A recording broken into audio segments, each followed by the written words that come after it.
Welcome to At Issue. Thank you so much for joining us. I'm H. Wayne Wilson. There's a new fee for all Peorians coming this June. It's called the Stormwater Utility Fee, and it is to address several different issues involving the environment, and most notably it will also help pay for what's called CSO, Combined Sewer Overflow, other environmental issues, ravine repair, things of that nature. Those people who live in Normal and other communities around Central Illinois may already be familiar with it, but for Peorians, this is new territory. For the next hour on a special edition of At Issue, we will discuss these issues. And to have that conversation, we have the Public Works Director from the City of Peoria, that is Scott Reese. Scott, thank you so much for being here. Thank you. The City Manager for the City of Peoria is Patrick Urich. Thank you for being here. Thank you, H. From Normal, the Public Works Director, Wayne Aldridge. Thanks, H. And also the Mayor of the City of Peoria, Jim Ardis. Thank you all for being here again. Let's define CSO. This is an early infrastructure issue dating back to the 1800s in many cases, where combined sewer overflow, combined sewer meaning. Combined sewer is actually where the sanitary sewer and the storm sewer are in one system, and that's hence the word combined. So where does it go in the older sections? So normal flow, when it's just daily, when there's no rain fall or anything like that, the sanitary sewer goes into the combined system, and it goes down to what we call riverfront interceptor, which is a large diameter pipe, and it carries it down to the sanitary treatment facility. On rain events throughout the town, as little as a 16th inch of rain in some cases, it'll cause that system to get overwhelmed, and then it'll actually release sewage out into the Illinois River. And we're talking about effluent. We're talking about waste. Yeah, I mean, it's diluted because it's your normal sanitary sewer with rainwater, but it does exceed bacteria levels. And when you talk about the interceptor, is there a regulator down there that says, okay, here comes the water, let's go to the sanitary district where it's treated, but when it's too much water, that regulator opens up? Yeah, there's a number of regulators, and they actually, it's more like a weir. So it allows how much the interceptor itself can hold, and once it exceeds what the interceptor can handle, it overtops that weir and heads out directly to the Illinois River. And for those of you that are not familiar with a weir, the lock and dam system has a weir, and it basically operates like this. So, yep. Let's talk about stormwater utility fee real briefly, because all of this is intertwined. Stormwater utility fee basically amounts to what, Patrick? Well, one of the things that we realize is that water really doesn't follow property lines, and we know that we have stormwater issues throughout the entire city. You know, Peoria is 50 square miles. It's a very big city that we have of area that we have to cover, and we know that we have drainage issues that go beyond our combined sewer system. So one way that we discussed with the council over the past year as a way that we can address those stormwater issues and the backlog of stormwater projects that we have, which amount to about $17 million of projects, is that we could create a stormwater utility. And then what the utility does is it's basically a fee that's calculated based on the amount of hard surface that you have, whether it's the rooftop of your house, the driveway that you have, if it's a commercial property, that would be the parking lots. All of that is used to calculate that fee, and it's based on a unit of calculation based on size, and then that's applied to every property. And since this is a utility, there's no property that's exempt. Every property is charged, whether that's a public body, like the City of Peoria will end up paying as part of this, or a private entity. So that's the way that we're looking at this. We're treating it very similar to other utilities where everyone has to pay for water, or pay for gas, or pay for electricity. And we'll talk about the specifics of that fee, and it's a little bit different from the fee that's over in Normal. We'll get into those specifics, but first I want to go back over to Scott and explain where, because the fee will cover some CSO issues, it will cover some ravines, etc. We'll get into that. But where is the combined sewer in Peoria? So the combined sewer area is the 8 square miles, the city's 50 square miles, but the 8 square miles that are the oldest part of Peoria is the combined system. So in general, that's Caroline to Darst, and then all the way up to as far north as McClure. But somewhere Moss Avenue is the cutoff, and MLK in some areas also. And how many pipes are there in that combined sewer that empty into, and this is emptying into the Illinois River? So we have 24 permitted overflow locations, but we only have 16 active. From some previous work we have done, we've reduced it. So we have, but we don't want to ever block them up, because in case there's a torrential downpour or something, we don't want to back up sewage into people's basements. So we do have 24 permitted places where it can overflow into the river, but we notice or we see overflows occur in rain events on 16 of them. And just so we have an image, what's a combined sewer or an old sewer pipe look like? Majority of them are actually brick structures or brick pipe underground. They're usually 10 feet deep in the older parts of the town, and they range in 96 inches to diameter all the way down to 60. 96 inches, so 8 feet. Yep, if you can stand up in them and walk down through them if it's not raining.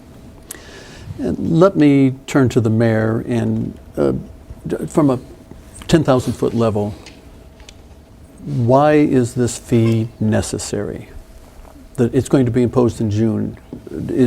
We're talking large amounts of money here. Right.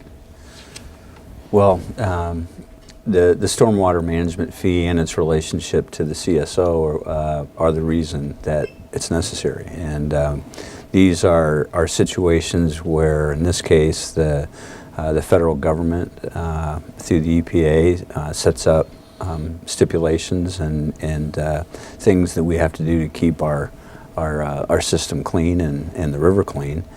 So they dictate back to us that we have to achieve certain levels, and with that comes a cost.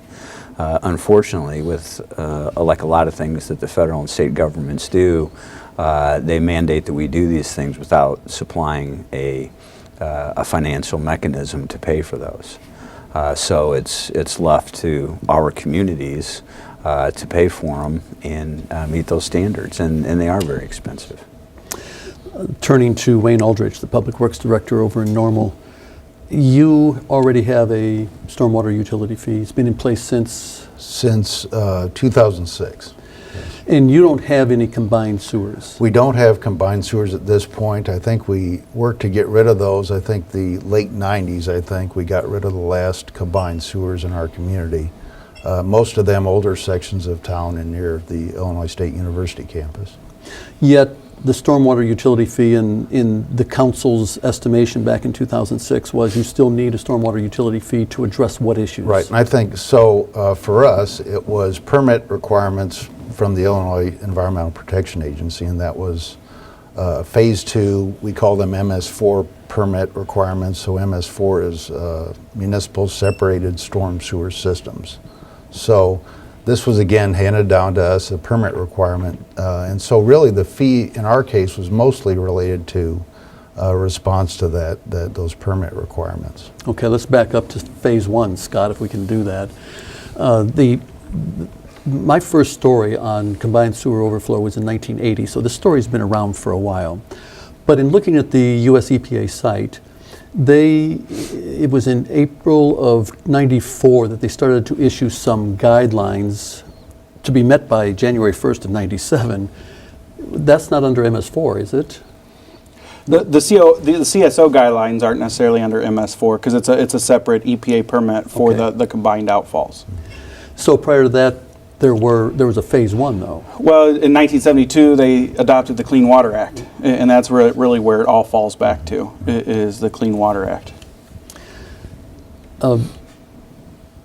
Did it take a long time for guidelines to be put in place, or? Well, what it falls under is the CSO policy. So the administration basically sets up the CSO policy. And I think what they were doing is they started with large communities first. It was really what the EPA was doing. So you started with your New Yorks, your Bostons, Chicagos, all those extremely large communities that had combined sewers. And then it took them 20 years or so to get those in compliance, and then they started working on the smaller communities. I think they were developing their policies while using those large communities as test subjects, I guess. And for those of you that remember the Deep Tunnel project up in Chicago, that's what that was for, right? Yeah, and I think Chicago's was up around $3 billion, their total cost for their combined system. And did that amount to a great big tube, hundreds of feet below the surface that held? Yep, Waste. Yes, just giant underground tunnels that basically, when the system gets overwhelmed, they're big storage tanks that hold the combined system until they can get their system capable of handling it, and then they pump it back into their treatment works.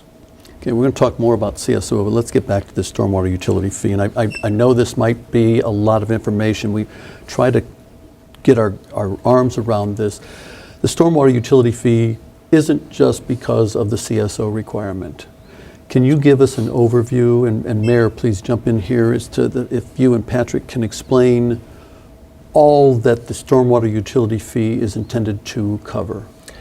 So as I mentioned before, that we have a backlog of drainage projects. I think since 2014, we've had something like 1,250 stormwater requests from the public that have called in and said, we have a drainage issue in our neighborhood. There's a problem with flooding in my backyard. It could be a commercial property that's having flooding when it rains. Erosion. Really hard. Erosion issues happen quite a bit. You know, Peoria has topography issues with bluffs and hills that tends to get the water moving at a pretty rapid pace as it's coming off of those hillsides, and then we see the erosion that comes along with it. So this fee would be intended to work on that backlog of projects. I think, of the 1,250 requests, we've had probably 400 projects that are backlogged, and it rolls up to about $17 million of total projects. And that could be, stabilizing a creek. It could be, fixing that erosion that comes out of a stormwater outfall from a road. It could be really a private drainage issue that we see back up. And it's looking at how we can try and tackle all of those issues, because we know that we have stormwater issues that run throughout the city. The Public Works Department back in 2015 had a committee called the One Water Committee that was established of community leaders to look at a model program. They came out with recommendations that said that we should have a program that was $11 million, I believe, annually would be the program. And what we've structured so far that the council has approved would be an $8 million annual program. So we're not even to the full recommendations of the One Water Committee. And that $8 million is coming from the stormwater utility fee? That's correct. When it's fully annualized, we think the first year will generate a little bit more than $4 million, but then annually it should generate about $8 million a year. And the intent behind it, as I said, would be to cover those backlog of projects, but then also we know that as we get into the CSO, we're going to have issues of maintenance of our solution that we're proposing to the federal government for addressing that combined sewer issue. And we'll get into that solution in just a moment, but so just for the public's benefit, the $4 million, or a little bit over $4 million this year, is only because the stormwater utility fee will not be implemented Until until June, right. June, okay, and then after that, It'll be 8 on an annualized basis. Mm-hmm. So with that shortfall, you're still going to be having a backlog. It will take us some time to get through those projects. There's no doubt about it. We anticipate that we're going to have private drainage issues. I think annually we've had a private drainage program that's been several $100,000s a year that we've tried to apply towards private projects. And then we have our general drainage projects that we've tried to address every year, which has been several $100,000. So over time, the backlog has gotten bigger, and this is intended now that we'll be able to try and address many of those issues as we go forward. I want to compare, because we have historical perspective from Normal, and your stormwater utility fee is going to be a little bit different. But first, let's turn to Wayne and explain the basics of your fee. Okay. Our fee is based, it's on, and it's pretty common, it's called an ERU, Equivalent Residential Unit. So when we did our study, we looked at all the residential properties, single-family residential properties, and took kind of an average or a typical property, and we came up with 3,200 square feet of impervious area for a typical property. And so every property is assessed the same fee. Every residential property is assessed the same fee. But for commercial properties and other properties, we use this same ERU at 3,200 square foot of impervious area and applied that to other properties. So that is typically how the other commercial and public properties are assessed. Now, residential properties can't take any credit on that, so they're just assessed this one fee and that's it for them. But commercial properties and public properties can take advantage of credits, so they can apply to the city engineer and say, hey, we've got detention basins or rain gardens or do special education to help with the water quality, and so they can be given credits on their fee based on that. And the fee for a ERU is, It's $4.60 per month. and it's billed how? It's billed on our water bill. So we own our water utility in Normal, and so there's several things you see on your water bill. You see your water bill, stormwater fees are associated with your water usage, or sanitary sewer fees, excuse me, and then the stormwater fee as well as your garbage fees. So anything the town charges, a resident for is on your water bill. And that comes out every other month. Yes, every other month, where I think the council is considering changing that to a monthly bill. And how is Peoria going to implement its stormwater utility fee? Well, we're still discussing right now how we're going to implement the billing side of that. We're replacing our financial system at the city and working through that process. I think we're in discussions with the sanitary district as well about how we might be able to partner with them on billing. Right now, we have a Greater Peoria Sanitary District that covers the city of Peoria, Peoria Heights, West Peoria, Bartonville. So we're looking at how we might be able to partner in the billing side of that so that we can send out the bills. I don't believe we're looking at a monthly billing basis right now. We're looking at quarterly. Quarterly.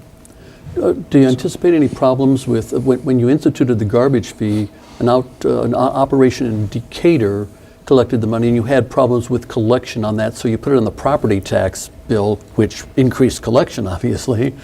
Is there any problem with going through the sanitary district or another operation? Well, I think that's what we're trying to evaluate right now. We're trying to learn from lessons in the past. So we're definitely looking back on the garbage fee collection and how we did that and trying to change. And we're really trying to look in the next couple months to do some intense public outreach and really get people to understand what this is and to see how we can best implement it. There are those, Mayor, who have suggested that, well, I live up in the north end of the city. I don't have a combined sewer. They may have some ravines problems. So is that the answer to why the whole city is getting the stormwater utility fee? Well, it's a partial answer to it, and really a lot of this is just an educational situation that we have to help people understand that because you're paying a stormwater utility fee and you live in the north end and don't have combined sewers, it doesn't mean you're paying for work down there that doesn't need to happen. Literally every neighborhood in our community has stormwater issues of varying degrees that are having impacts on the area within the city they live in. You can use the area up around the Northwoods Mall and Glen Hollow. When those two projects were put in, obviously they contributed significantly to where water goes, at what speed and what direction and so on, because of the large surface areas that went down that used to be ground. And I'm not saying that they're the only ones that contribute to it, but I'm saying as the city continued to grow north and west, these problems went with them because at that time we weren't addressing this push of stormwater into areas that weren't seeing that before.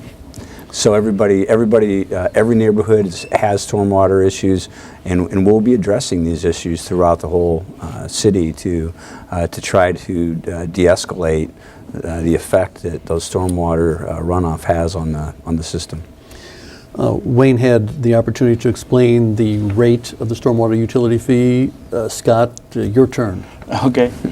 Peoria, Very similar to what Normal did, except our equivalent unit is 1,000, or a billing unit is 1,000 square feet of impervious area for every lot. One reason the committee, as we worked through, One Water Committee didn't pick the equivalent residential unit, or ERU, is there's a wide range in Peoria from, I mean, there's some properties that only have 500 square feet of impervious area, all the way up to other residential houses that are 14,000 square foot of impervious area. So it was really just trying to create the fairest, most equitable way to charge everybody. So we went with 1,000 square feet as a happy medium. The average house in Peoria, if you average them all out, is 2,600 square feet.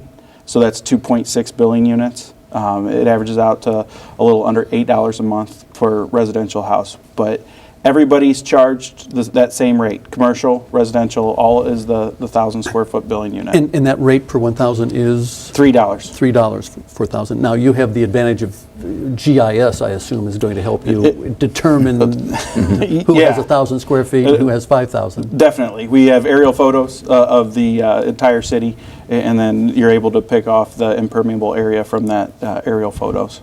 And you probably didn't have GIS or We very actually rudimentary. did, yeah, at that time, and used it as we could at that time to develop this system, yes. And definition of GIS. Geographical Information System. So it's basically mapping, it's a database, so you can get a bunch of information from it and store information on it. So you can look at a map at your desk and punch on a property or a street and find a bunch of information that's on that database.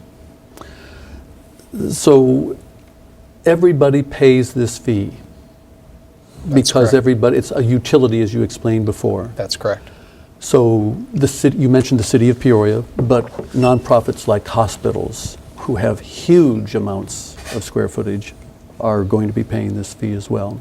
Absolutely. Is there any concern over a fee on a nonprofit? Has that discussion occurred with any of them? Well, this is a utility. So this is very similar to paying a water bill, paying a sewer bill, paying your electricity, paying your gas bill. What we're trying to do is establish, and the courts have held, that creating this type of stormwater utility to manage the stormwater in your community is a legitimate and legal means of creating this type of funding mechanism to address these issues. Because as I said, water doesn't know if you're a nonprofit or a for-profit entity. It doesn't know if you're really in one community or another. That rain comes down and you have to address it. So if you have a roof or a parking lot, you're contributing to the issue. Absolutely. So this will be instituted, and I don't know when the bill, maybe you don't know when the bills are going to come out yet, but starting June 1st, is that when we start to accumulate the fee? Yes. We don't anticipate bills necessarily going out June 1st, but that's when properties will start being assessed the fee. So once the money starts coming in, what's first for this money? We've talked about CSO and we've talked about ravines and environmental issues. What's first? Is it CSO? Is it ravines? Is it a combination, or is it crisis management? Well, crisis management is always the first thing to address. When it's a crisis, we have to. But I think that and the city manager is probably going to be the best to answer the question, but there will be a list of prioritized by the need to have it addressed, and we'll proceed from there. We've put together a list of projects that we're going to start with first. Some are road projects. For example, Western Avenue, we're going to be starting Western from Adams up to Lincoln, and that's planned to be a green street project that we'll be working on, where we'll be able to manage the stormwater within that project. And we also have a series of other drainage projects throughout the city that we'll be addressing. Director, I don't know if you want to talk about some of those. Oak Cliff Court, there's a retaining wall that has been eroded, and or it's actually a culvert, and that's one of our first things that we're going to address too, and that's not in the CSO area. That's just purely a stormwater project. And then the other thing we're doing with this fee is we added some operations to it. So we're going to sweep the city every month, once a month. We're going to run a third shift operation where street sweepers are actually hitting every residential street once a month. Currently, when it was funded out of the general fund, we were lucky to get it done twice a year. And so our goal is to help clean up some of the city streets. And go ahead, Patrick. Well, I was just going to say, I think the importance of street sweeping in a stormwater system is that if you have limbs and garbage and things that get into your stormwater system, it can clog it up, and then water's going to find its way either around it or through it, and sometimes that ends up causing some of the erosion issues that you get in a stormwater system if you're not able to maintain that infrastructure. And so this opportunity to do more regular street sweeping should help us to protect and preserve the stormwater system. So don't throw your fast food cola cup out the window. Or your grass clippings out into the stormwater system. I mean, it's Well, and one of the big issues, and I'm not going to mention any neighbors, but blowing their leaves into the street in the fall. Problem in Normal? Yes, it is. We pick up leaves, we vacuum leaves at the curb, so our residents rake their leaves. We tell them to the curb, but not in the street, and so there's a hard time with that. So we see a lot of leaves in the street in the fall and do a lot of education why they shouldn't do that type of thing. I would also add that we have a contract with a local non-for-profit ecology action center that helps us out with education, stormwater education, and that's paid through our fee. So they do storm drain stenciling that says don't dump in here, it goes to the river is what it says. So things like that. They're also out in the schools teaching. Is there an educational component to this? There is. One of the requirements the federal government has put on communities as they're managing through their stormwater permits is a requirement that you're doing public education. So we've built in that public education component into our stormwater program as well. Scott, let's just so people understand better some of these projects that aren't CSO related. What kinds of work are you doing? Because I think people are familiar with what we call gabion baskets. If there's a ravine problem, an erosion problem, throw a bunch of rocks in a wire basket and that helps. But this is much more than that. Yeah, I mean, some of them are, all of the Richwoods annexation, or the majority of the Richwoods annexation in Peoria, was corrugated metal pipe storm sewers that was installed in the 60s or stuff. And so that's steel pipe underground. And what we're seeing is that's rusting out and collapsing. So we get a number of sinkhole complaints every year where basically a hole forms in that pipe and then the pavement starts collapsing into it. And so that's a number of the things that we'll do is if we can catch them early enough, we can go through and line them and do it for 1/10 of the cost versus having to excavate and take out. But we try to rate those off of high priority, with the street ones being the highest priority. But they go through people's backyards to anywhere where the storm sewer can outfall into a creek. Other things that we're seeing is a lot of our streets, they drain into lakes or detention ponds in town. So part of the stormwater utility is going to look at would it make sense to go through and dredge some of those ponds out to create capacity for more storm sewer, or they're just getting starved out to where there's too much muck in the bottom of those ponds and it's not an attraction for the community anymore. Well, what do you mean by lining a steel pipe? So you basically, it's a process where you go through and you clean the pipe first, and then you're able to blow it's a felt liner, or there's other ones that are more like a PVC liner that or fiberglass that you can put inside the pipe, and it basically renews the whole inside of it, or it makes it back to being structurally sound. You just run it through the pipe on the inside? Yep. And what is the definition of detention pond? Well, that'd be anything that there's wet ones and dry ones, but it's anything that slows down the runoff of rainwater. So it's a place where for a development, because that's typically where we see detention ponds or subdivisions, all the rainwater is collected through a collection system in the pipes. They run to that detention pond, and it will slow down all the water, so then it's trickled out, or versus all running into a ravine or a creek as fast as it would normally. Wayne, you have basically concrete sewer lines? Yeah, typically most of our newer concrete. We have some brick sewers, fairly large diameter, maybe up to 60 inches in some older sections of town. but typically concrete for our storm sewer systems. So yes, You don't have that problem of rusting out, things of that not nature? typically. We were lucky that, I guess our regulations, throughout the years never allowed the use of corrugated steel pipe. We use PVC now quite frequently, and concrete, and clay is sometimes used as well. Clay pipe, pipes? Yes. So let's talk about CSO and how you address CSO. There are some examples. If the public were to drive down a couple of streets, they'd see some examples of how you're trying to address the CSO issue. Can you explain, and I don't know if you do, this isn't part of Complete Streets, maybe it is part of Complete Streets.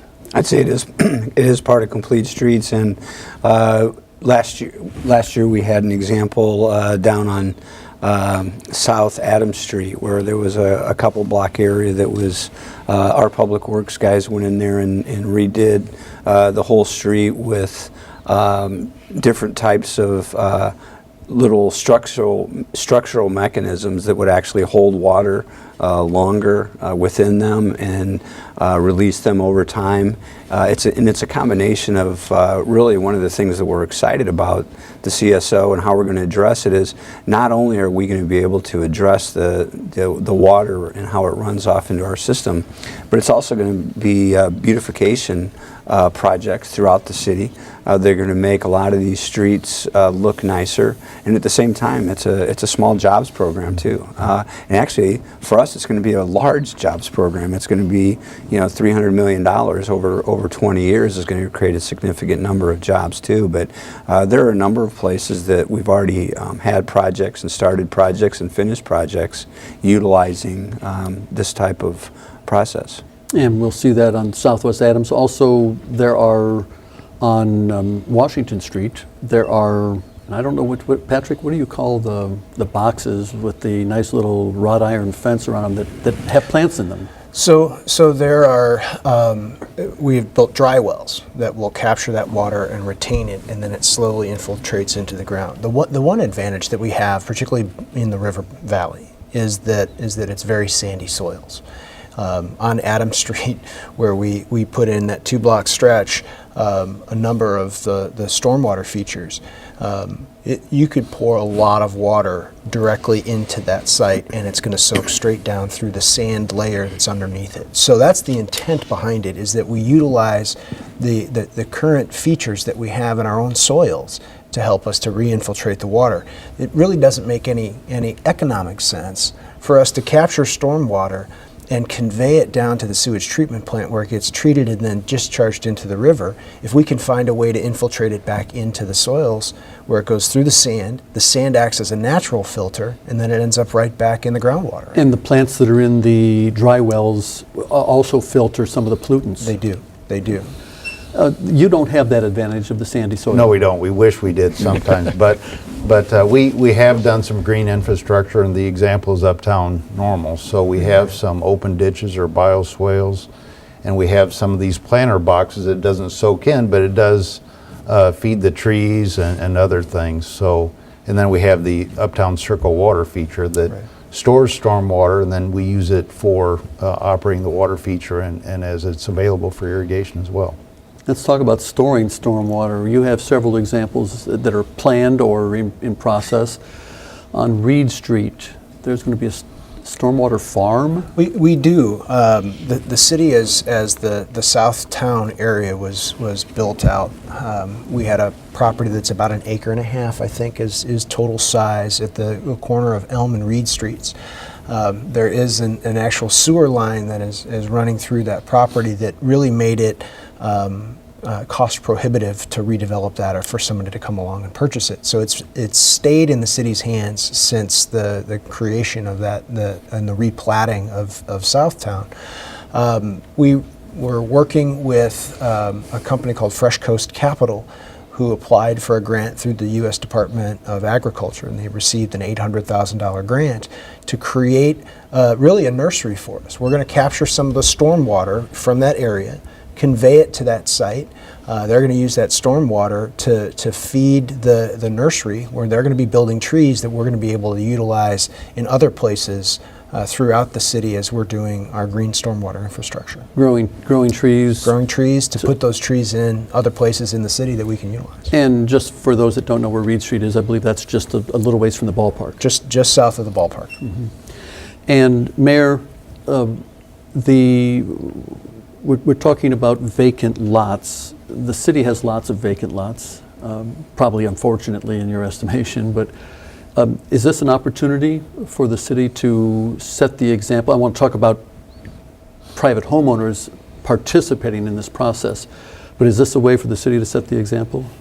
Well, we'll set the example to the extent that these vacant lots actually produce a runoff, which a lot of the vacant lots aren't really going to produce that much. But I mean, there's a lot of opportunities for us with those vacant lots that, separate from this discussion. There's a lot of opportunity for us to market those better to adjacent properties, and so those people can, combine that vacant lot with their lot and maybe do some nicer things. But any property that the city has that does displace water will be under the same financial impact as a privately owned property.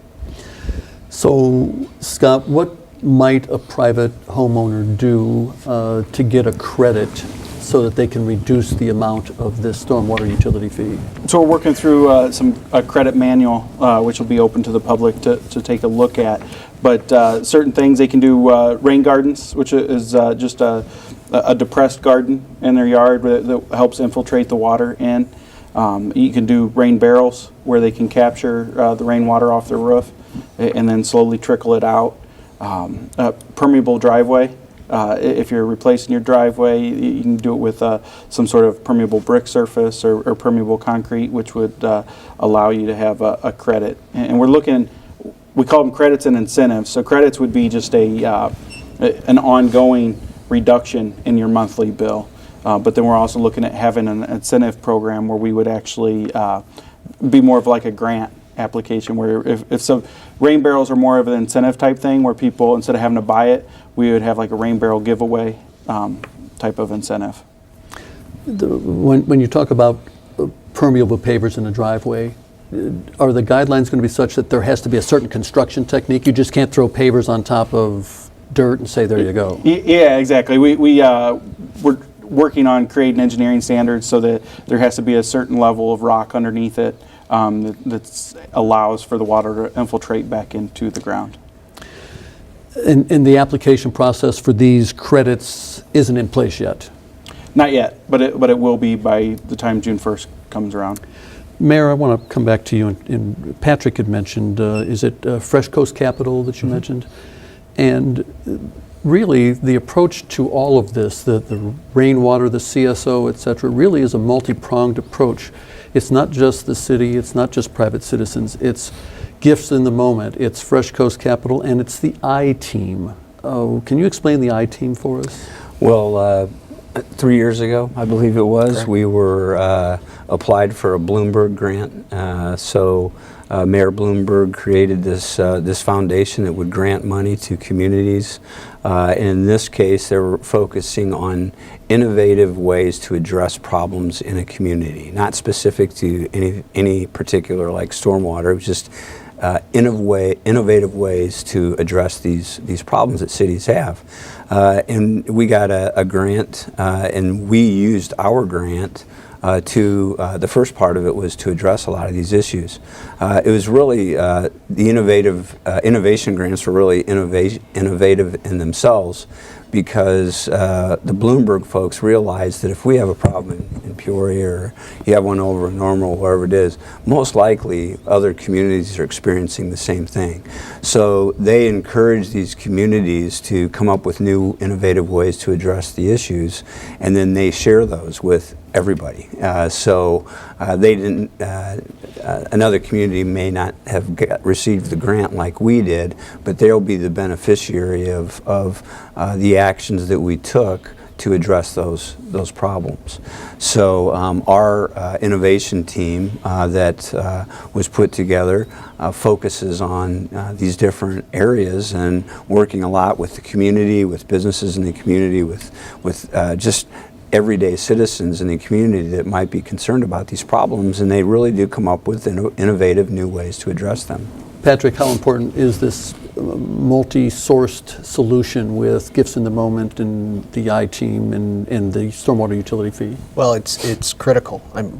Our public works team is great. We've got dedicated professionals that from engineering staff to the maintenance staff to our facilities and fleet staff, but they can't do it all alone. We need the private sector to help us to step in and to work with us. We're going to have, as we do road projects, we work with the private sector to reconstruct those roads. Our team does some of that work, but they can't do it all. So as we look at, as the mayor said, is we have $300 million worth of investment that we're going to have to make over the next 18 to 20 years.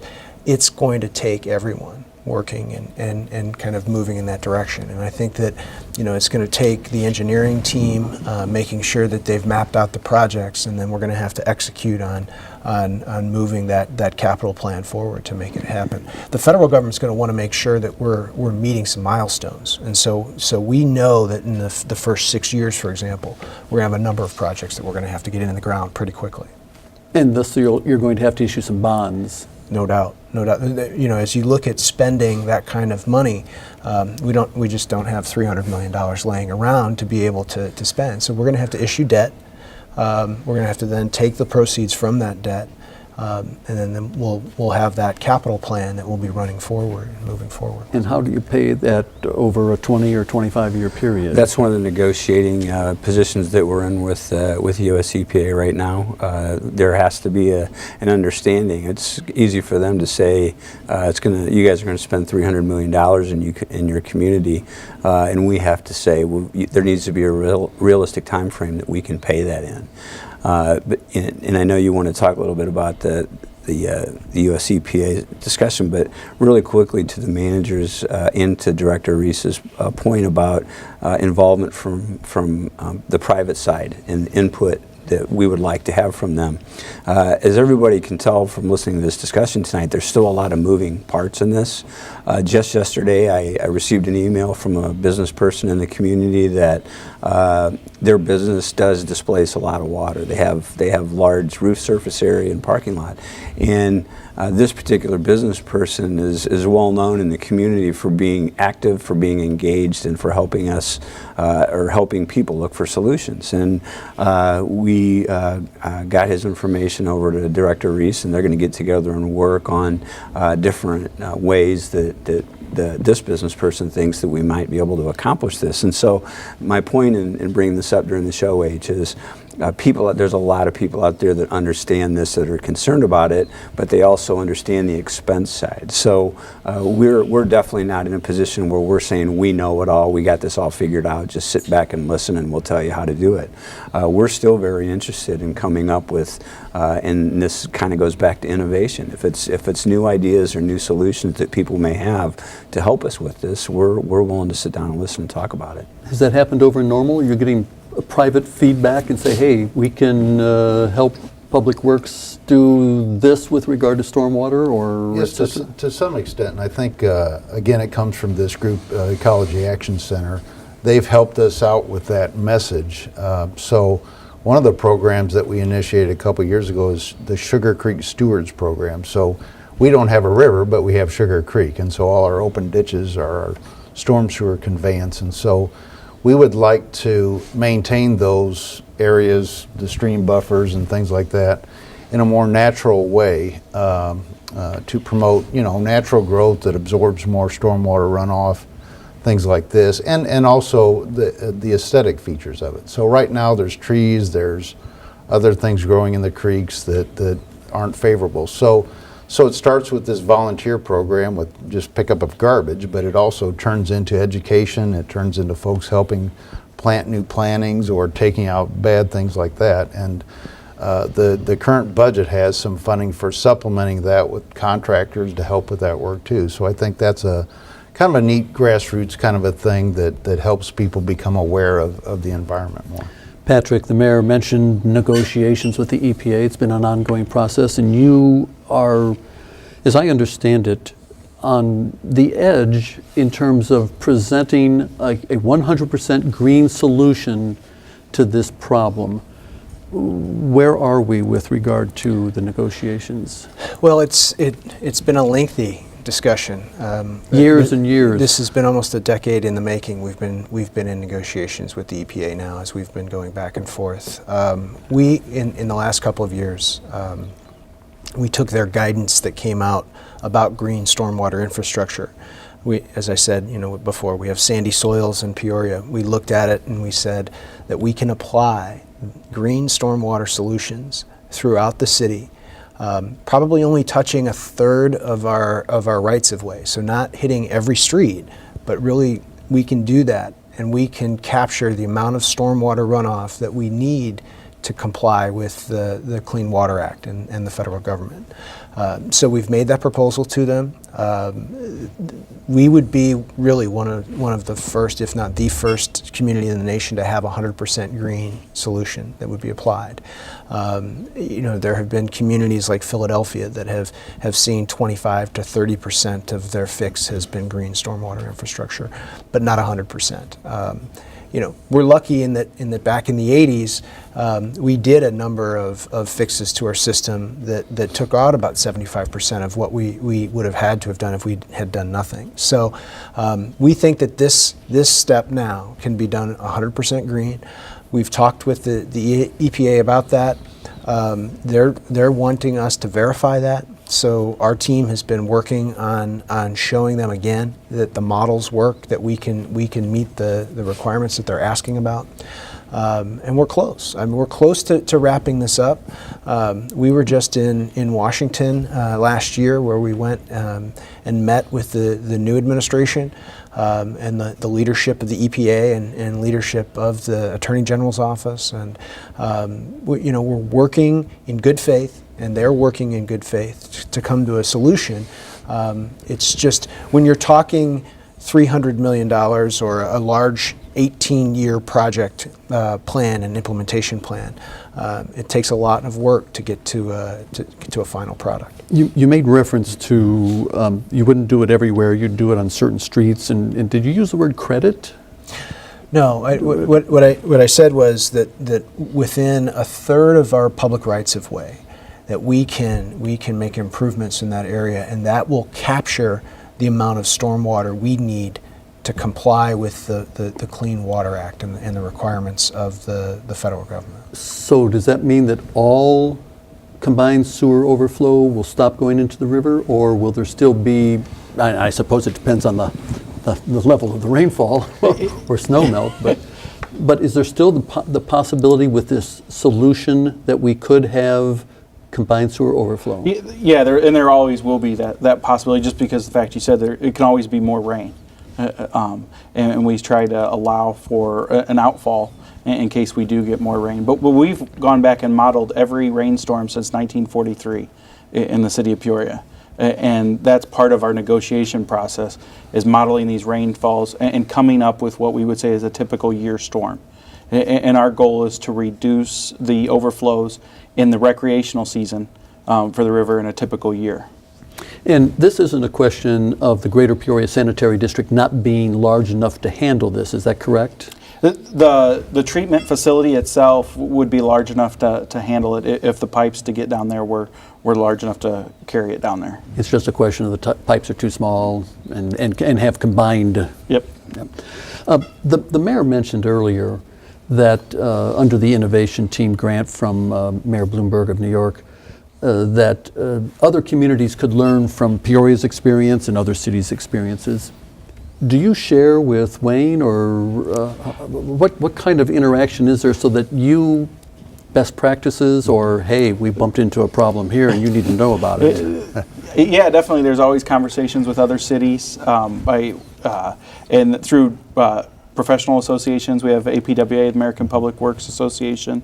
One thing with the I-Team that the city's done is we didn't just stay in Central Illinois. We actually have gone out to other. We went to Portland, Oregon at one point because they had a big green infrastructure system, and they were very gracious and spent 2 days walking through their experiences and what they have done to implement green infrastructure. Because we're trying to learn what not to do too. At the same time as we're trying to learn what to do, and everybody makes mistakes along the way and learns from them. And I would say that every city we've visited and have talked to has been very gracious about showing us mistakes that are made and then how we can do it better. And even though you don't have combined sewers, you're still watching very closely? Oh, yes. I mean, Scott mentioned we do have, affiliations that we're members of, and we presented to other communities too, and happy to do that and share information. Well, as an example, and maybe not with Peoria, but you have an infiltration problem at times. Right. So the closest thing we have to combined sewers, and many communities deal with this, is what we call inflow and infiltration, or I&I,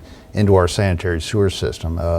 That can be high groundwater leaking into joints, but the most common is sump pumps and things like that folks really illegally discharge into the storm sewer system, or the sanitary sewer system. And so that increases the flow of the sanitary sewers, and the water treatment folks don't like to deal with this, and it increases expenses for us at pump stations, things like this. So that's one of the next steps for us, or maybe a major project for us, is to identify these sources of inflow and then have a system to get rid of those.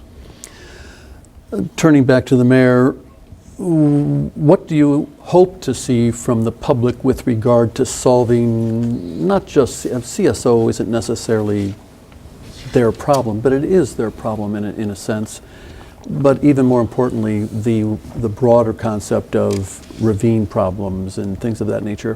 What would you say to the public in terms of, well, I'm paying my fee, the city can go ahead and fix it? But that's, I think the first thing that we want to convey, and it's really the negative side of this whole issue, is cost.